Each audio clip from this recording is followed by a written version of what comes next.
So I'll start. Good morning and good afternoon to you all. I would like to start by thanking the Texposition organizers for giving me such a great opportunity to speak at your conference today. And we're thankful that we have technology that we allows us to have connect with a lot of people around the world and have virtual conferences. My name is Dima Kandalaft, and I work for Cisco. And those of you who don't know Cisco, we are one of the largest technology enterprise and networking collaboration company based in the Silicon Valley. However, we have offices in many countries around the world, and of course, many in Africa. But we are really much more than just a technology company. We are deeply committed to serving the communities in which we live by harnessing the power of technology to build an inclusive future where no one is left behind. Today, I wish to present to you Cisco's game changing program to help enable this vision. The program is called Country Digital Acceleration Program. I'm privileged to lead this program for Middle East and Africa. The CDA program is a corporate program that Cisco leverages to build strategic partnerships with government leaders around the world to help them really solve real challenges by unlocking the value of digitization. This includes investment in projects, programs, pilots, and proof of concept across many verticals like healthcare, education, smart cities, and transportation. As you all know, the theme of the Texposition event is improving profitability, changing everyday life. This theme, especially the second part, changing everyday lives, resonates deeply with Cisco's vision for building an inclusive future. We have seen firsthand that digitization helps countries like build sustainable economic growth by fostering digital inclusion, skills, and innovation capability. Let me just share my screen with you.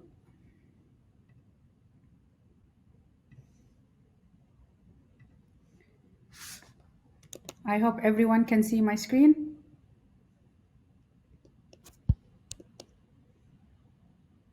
I'm just gonna switch to the screen mode so I won't be able to see your comments. Okay, so just a bit of background about the CDA program. The CDA program started 5 years ago with activation in 37 countries around the world. To date, we have approximately 900 projects globally, and the scope and the breadth of each project covers 60% of the world's population and 75% of global GDP. In Africa, I'm proud to say that we have two active CDA countries in South Africa and Egypt, and we are continuously looking at expanding the programs to other countries in Africa. Having said that, every CDA program is unique and is aligned to the country digital agenda and national priorities. The program has enabled us to build a unique point of view about what does digitization mean to every different market. So, for example, a smart city has a drastically different meaning in India versus, for example, Japan or even Miami. With this unique point of view that Cisco has, we provide rare industry insight and thought leadership, and we help build trusted relationship with our government, with the governments and industry and academia. These relationships were really very important to us, especially during the pandemic and post-pandemic situation. As you all know, data has become the currency of the digital age, but the COVID-19 pandemic has magnified that need for and really emphasized the need for digital infrastructure to facilitate remote connectivity and access. We have seen an equally valuable currency emerge during this pandemic, which is trust. As a result of the intimate relationship formed through CDA with government leadership, at Cisco we were able to deploy resources quickly, strategically, and in areas that needs the most relief. Over the past 6 months, more than 70 projects were executed around the world that helped enable remote work, education, and healthcare, as well as improve public safety. Through our networking, collaboration, and security solutions, we were making profound impact on the front lines and supporting the first responders in the fight against COVID-19. whether it's by providing virtual care to patients battling coronavirus, facilitating distant education for students at home, or engineering secure meeting solutions for our country leaders. All of that coordinate the response for the pandemic. What the pandemic has really revealed to everyone is that the digital divide is a global phenomenon right now, and it's getting wider very rapidly in many different regions. And the disparity that it is creating knows no national boundary. We have also seen that the internet connection has become one of the sole factors that determines essential access to healthcare, education, and social services. It's now more important than ever for the tech industry and the corporate leadership to use their knowledge and expertise to enable equity of access. At Cisco, we believe that access to internet and information is a human right. Through CDA, we are unlocking the value of digitization so we can bridge the digital divide and change everyday lives. So, what does that mean for Africa? Just putting things into perspective, according to the Global Systems for Mobile Communication Association, GSMA, at the end of 2019, 477 million people in sub Saharan Africa subscribed to mobile services and accounting for 44% of the population. But only half of these use smartphones. In 2019, only 10 African countries were able to afford internet connectivity. So we have around 800 million people remain unconnected to the internet. A recent World Bank survey that tracks the effect of COVID-19 has revealed has revealed that only one third of Nigeria's primary and secondary school students were able to engage in any form of virtual education during the lockdown. So how can we leverage a program like CDA to help address some of those challenges in Africa? The way we have been structuring or working with governments around the world on CDA programs is really by aligning to the government digital transformation agenda, which is typically a top-down approach that helped us execute key programs and create impact at a national level. However, as I mentioned earlier, CDA is not meant to be a one-size-fits-all program. It's important to strategically design and build a specific approach that helps fit the country's specific requirement. So, when we wanted to expand the program in Africa, we realized that there are other alternatives to this top down approach. We really wanted to design an approach that is not only focused on government driven initiatives, but a program that builds a platform for digitization, capacity building, and sustainable growth. That is a grassroots approach that primarily focuses on empowering small to medium and micro enterprises, SMMEs, as well as individuals and entrepreneurs. To make this a reality, we initiated two programs, the Edge Center and the Network Academy in Africa. Both are providing a game changing approach to help African countries drive digitization from within. In November 2018, Cisco opened its first Cisco Edge Incubation Center in Pretoria, and in September 2019, we officially announced our CDA program in South Africa with collaboration with the South African government, for which I was privileged to attend in Cape Town. The announcement included the launch of additional new Edge centers in many districts across the country. The Edge Center is short for Experience, Design, Go to Market, and Earn. And the center has been targeted to incubate small, medium, micro enterprises to help them start and grow their business faster. The incubation centers provide these businesses with the state of the art state-of-the-art technology along with comprehensive training and enablement programs. The centers are smart buildings equipped with high-speed broadband connectivity, video conferencing, and collaboration platform, as well as training facilities. The SMMEs can host their customer run training session in addition to being able to collaborate with global experts who can help them develop their business ideas with their end customers.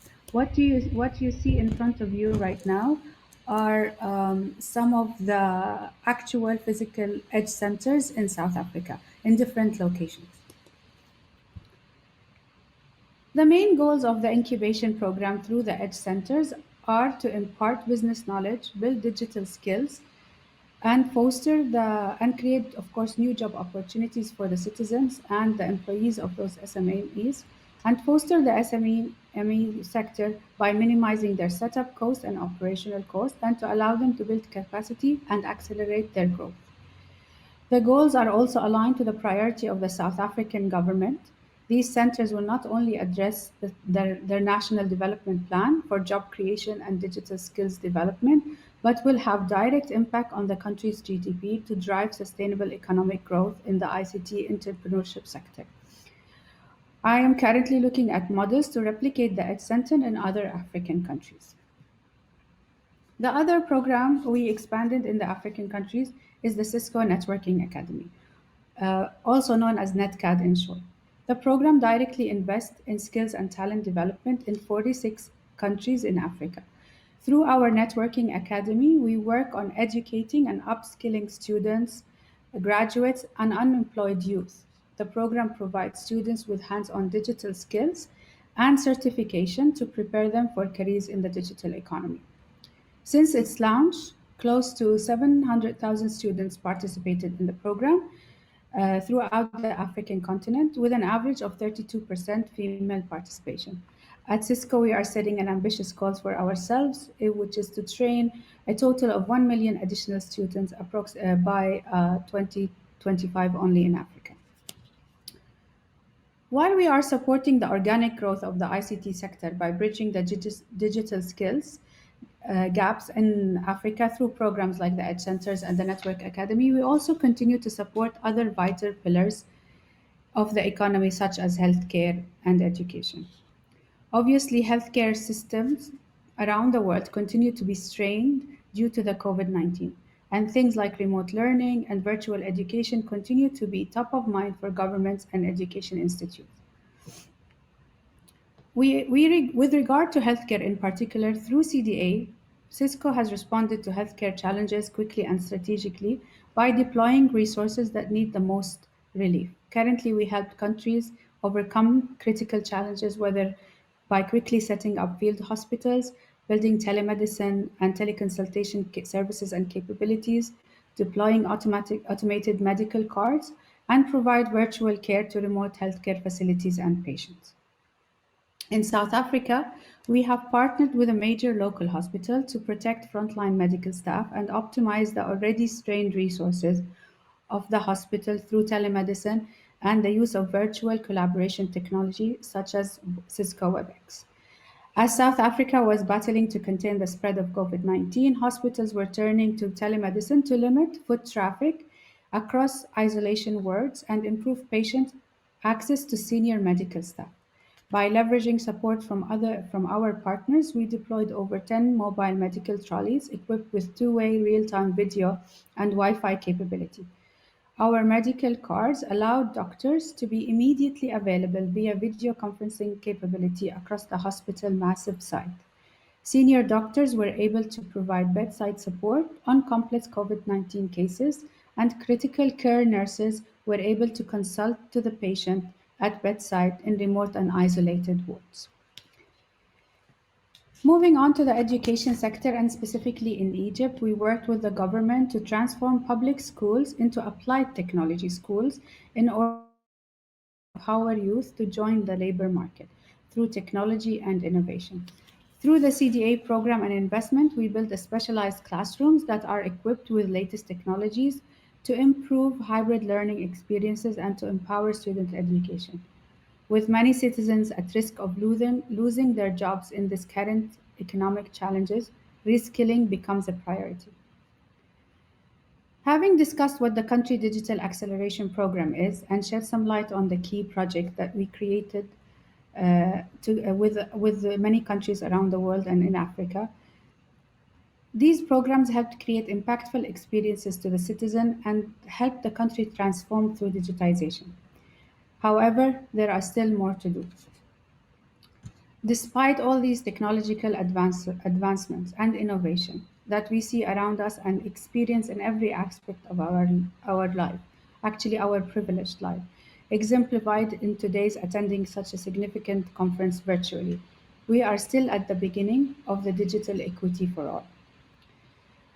Just to shed some numbers on the digital divide that we are seeing, it's estimated that 3.7 billion, which is approximately half of the world's population, remains unconnected. They either lack access to the internet, they can't afford the options available, or they don't have information and communication technology skills to leverage it. And in some cases, simply the internet infrastructure does not exist.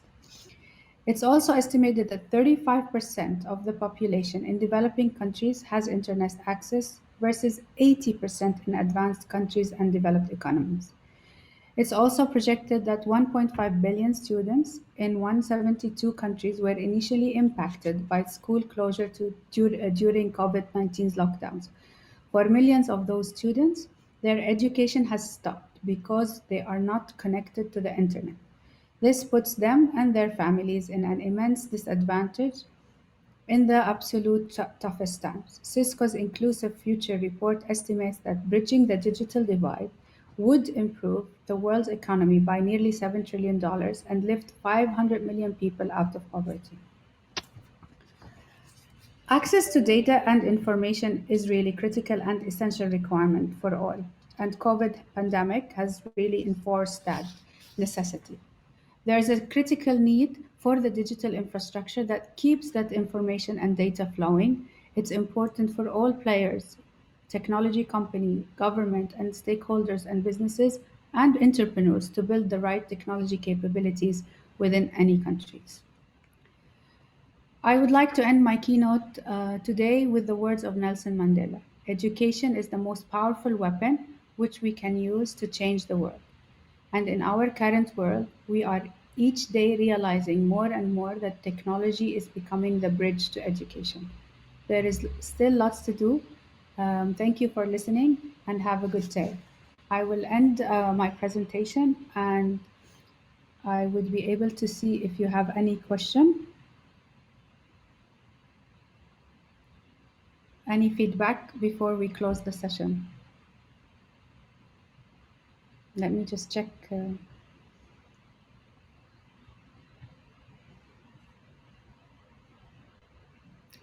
Maybe one of you can shed the light of some of the challenges that you found on access on the digital divide in particular during the pandemic.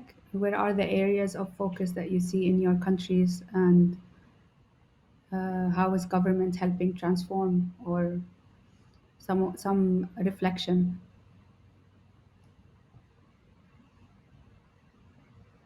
All right, thank you. We will be closing now.